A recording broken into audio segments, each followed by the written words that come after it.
Адамның бет жүзі мен қолына қарап оның қандай дертпен ауыратынын білуге болады екен.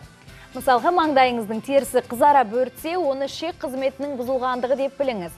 Ал егер қызарыңқырап тұрса, онда сіздің рационыңыздағы тағамдардың құрамында тұз көп болғаны.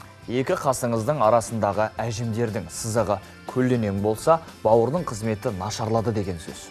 Қошанарыңыздың астыңғы және үстіңгі жағы қышқылданып, қатпарланып кетсе, бүйректің ауыратыны шүбәсіз. Қолыңыз қысы жазы жыламайтын болса, онда аяқ қолдағы қан айналымының бұзылғаны. Ал алақаныңыз үнемі қызып жүрсе, бауырдың отқа қарсы қайратының кеми бастағаны. Бет ұшы мен ерінің арасындағы бөлікте ақ немесе қара бөртпелер болса, сіз қант пен сүт тағамдарын мол ішетін адамсыз.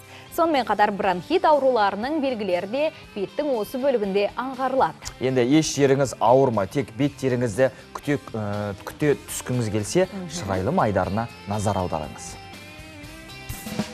Бетке түрлі күтіп жасау, жас болып қалу үшін түрлі косметологиялық процедура көмегіне жүгіну. Бұл қазіргі қыз келіншектің күнделікті болмаса да айына бір рет жасайтын әрекеті. Қазір біз сөз еткелі отырған тақырыпта сұлулықты сақтап қалуға аз да болса көмегін тигізетін процедура болмақ. Ол биоплазма деп аталады.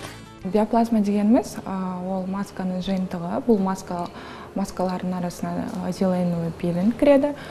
Сол пилинг көмегімен осы маскалар терең терге сіңеді.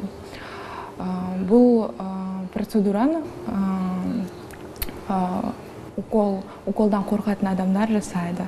Бұл процедура терінің бетін жақсартады. Биоплазма массаж арқылы жасалады. Әуелі теріні жақсылап тазалап, кейін белсенді компоненттері бар маскаларды жағу керек. Бұл бет терісін жасартып қана қоймайды. Безгек мен куперозды емдеп, құрғақ бет терісін нәрлендіруге, майлы теріні қалпына келтіруге көмектеседі. Биоплазманы аптасына бір рет, 7-10 күн аралықта жасау керек. 3 рет. Ол терінің типіне байланысты.